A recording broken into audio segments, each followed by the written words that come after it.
Olá, todo mundo! A gente vai apresentar a evolução das biotas de grandes mamíferos sul-americanos do Paleoceno até hoje. Eu sou a Fernanda e faço grupo junto com a Ana Luísa, o Eduardo e o Gabriel. Bem, a América do Sul foi basicamente uma ilha durante grande parte do Cenozoico, e o isolamento geográfico do continente contribuiu para a evolução de linhagens únicas de mamíferos. Mas, infelizmente, muitas dessas foram totalmente extintas e não possuem representantes modernos. Mas antes de entrar propriamente no continente, é importante dar um breve histórico da própria história dos mamíferos, pois apesar de hoje em dia eles dominarem todos os continentes do planeta, nem sempre foi dessa forma. Na verdade, esses animais, que surgiram durante a era Mesozoica, permaneceram na sombra dos dominantes dinossauros durante basicamente todo esse período de quase 200 milhões de anos.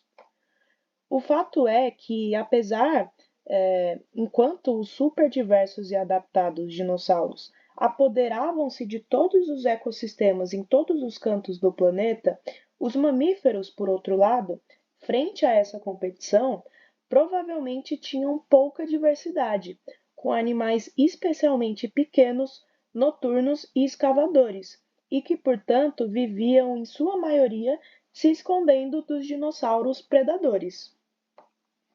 Mas tudo isso mudou com a conhecida extinção dos dinossauros não avianos no final do período Cretáceo, que antecede a Era Cenozoica. O mundo sem os dinossauros, agora na Era Cenozoica, permitiu a diversificação e a expansão dos mamíferos, que passaram a dominar todo o planeta. A história dos mamíferos sul-americanos é tão complexa que foi proposta uma divisão cronológica do continente para esses animais, os conhecidos SALMAS, que significa Idade de Mamíferos Terrestres Sul-Americanos. Nessa cronologia, dois principais intervalos foram propostos: o Paleoceno, Eoceno e metade do Oligoceno são chamados de Paleocenozoico, e da metade do Oligoceno até a atualidade chama-se Neocenozoico. É no Neocenozoico que a história dos grandes mamíferos, os quais muitos trabalhos atribuem a animais acima de 40 quilos, é particularmente especial, como, por exemplo, a famosa megafauna de mamíferos sul-americanos, que a gente vai tratar um pouco mais para frente.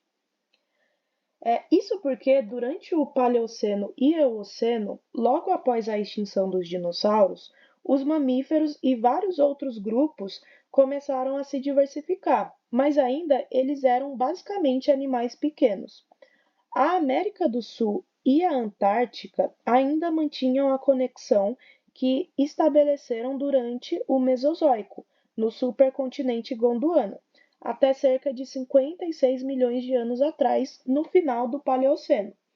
Isso permitiu com que acontecesse a migração de faunas entre esses continentes, incluindo os megatéria, que são os famosos marsupiais, e provavelmente também os ungulados.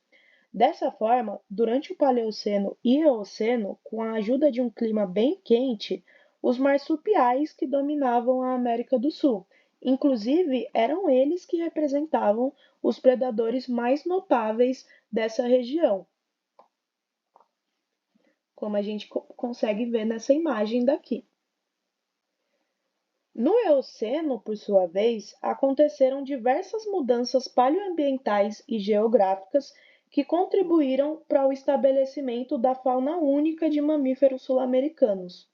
O final do Paleoceno e início do Eoceno é marcado por um aumento brusco nas temperaturas globais e na extensão de florestas tropicais, que foi um período conhecido como máximo termal do Paleoceno-Eoceno. Esse evento, entre outras coisas, permitiu o aumento corpóreo e a diversificação dos mamíferos no continente sul-americano, e é durante essa época que já existiam alguns registros de megafauna, ou pelo menos de mamíferos ali médios, como os notungulatos e as preguiças, que são da ordem Xenarthra. Os marsupiais, os ungulados e os Xenarthra representavam, portanto, uma fauna que a gente conhece como ancestral ou endógena, entre aspas, que basicamente significa que esses animais já estavam presentes no continente sul-americano antes da migração de outros mamíferos durante o Cenozoico. No começo do Eoceno, no entanto, a América do Sul e a Antártica se separaram de vez, e o continente sul-americano permaneceu isolado geograficamente até o final do Cenozoico.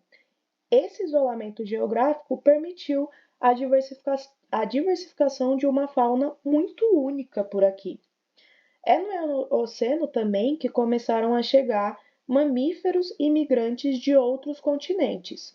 Dois grupos que são extremamente importantes na América do Sul apareceram pela primeira vez no continente durante o Eoceno.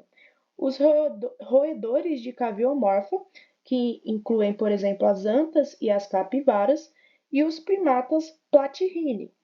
E apesar de ser um mistério de como essa migração aconteceu, eles devem ter chegado por aqui, de alguma forma, através de dispersão transatlântica da África. Então, provavelmente, através de balsas naturais, que eram literalmente pedaços de continente que se desprendiam, atravessaram o continente e chegaram até aqui na América do Sul. O final do Eoceno ele é marcado por uma extinção em massa seguida de um grande esfriamento do clima. A drástica queda de temperatura causou também com que o nível do mar diminuísse e a Antártica ficasse coberta de gelo. E isso levou à extinção de muitos mamíferos, como os dinoceratas e o brontotérios. E isso abriu também margem para a diversificação de outros grupos, especialmente os herbívoros. Aqui na América do Sul não foi diferente. Muitos grupos de ungulatos, marsupiais e de chernartras foram extintos devido às mudanças ambientais. E, portanto, o Oligoceno é marcado por uma recomposição de ecossistemas e também de grupos de mamíferos. Aqueles que um dia foram dominantes, nessa época aqui, deram espaço para a diversificação dos novos habitantes, os primatas e os roedores. E além disso, notongulatos e chernartras passaram a se diversificar cada vez mais, como as grandes preguiças terrestres que já podiam ultrapassar 200 quilos. Como a gente pode ver aqui o exemplo da Octodontotherium. No Mioceno, os mamíferos já passavam a prosperar ao redor do planeta. E aqui na América do Sul, o soerguimento dos Andes mudou completamente o ambiente e os ecossistemas. O clima começou a passar por flutuações quentes e úmidas, a temperatura aumentou e passou-se a ter um maior regime de chuvas. Foi também em consequência do soerguimento dos Andes que as áreas baixas da Amazônia serviram como um verdadeiro dreno para as excursões marítimas que vinham do Caribe, sendo a Amazônia então alagada. Dessa forma, o Mioceno possuía a conformação continental que nós conhecemos hoje, e essas mudanças possibilitaram a abertura de novos nichos para a grande diversificação de animais, incluindo os mamíferos. Muitos herbívoros nativos já dominavam os ecossistemas por aqui, como os litopternos, as famosas matrauquênias, e os chernartas, como os cliptodontes, os parentes dos tatus, que podiam atingir literalmente o tamanho de um fusca, e também várias outras espécies de chernartras, como as preguiças, muitas delas já com tamanhos gigantes e até mesmo preguiças aquáticas, como a Thalassopterus, que está representada nessa figura aqui. Mas foi durante o Plioceno e o Pleistoceno que a fauna de mamíferos no continente americano passou por uma mudança radical. Isso porque, finalmente, a América do Sul deixou de ser totalmente isolada. Foi durante esse período que se formou o Istmo do Panamá, uma ponte de terra que conectou a América do Sul e a América do Norte permitindo com que a fauna circulasse livremente entre as duas partes desse continente. A composição taxonômica do continente mudou drasticamente também, num evento que a gente conhece como Grande Intercâmbio Biótico de Faunas Sul-Americanas, ou o GAB. Então, do sul para o norte migraram muitos marsupiais, notungulatos, roedores caviomorfos, primatas e especialmente os xenartras, como as preguiças gigantes. No entanto, a troca entre faunas foi consideravelmente desproporcional, já que a invasão de espécies vindo do norte foi muito maior. Então, da América do Norte para a América do Sul, vieram várias espécies de equinos, de ursos, antas, probicídeos e especialmente os carnívoros, como os tigre-dente de sabre, panteras, o lobo pré-histórico, entre outros. Essa chegada de várias espécies de carnívoros por aqui fez com que a zona adaptativa da carnivoria fosse basicamente dominada por mamíferos eutérios e não mais os mamíferos metatérios, como os marsupiais, que antes eram os predominantes. Foi durante o Pleistoceno, no entanto, que a famosa megafauna de mamíferos sul-americanos chegou no seu auge. Na América do Sul habitavam os famosos animais que foram representados em filmes como a Era do Gelo, como os tigres-dente de sabre, probicídeos, criptodontes e as famosas preguiças gigantes que a gente já citou. Apesar desse período ser marcado por vários e repetidos ciclos glaciais e interglaciais, com intervalos de alternância entre um clima mais frio e um clima mais quente, essa megafauna de mamíferos sobreviveu e dominou durante a maior parte do Pleistoceno. Foi no final desse período, no entanto, cerca de 11 mil anos atrás, que a megafauna de mamíferos sul-americanos sofreu um grande baque, uma extinção que varreu do planeta uma grande porção de espécies e gêneros desses animais.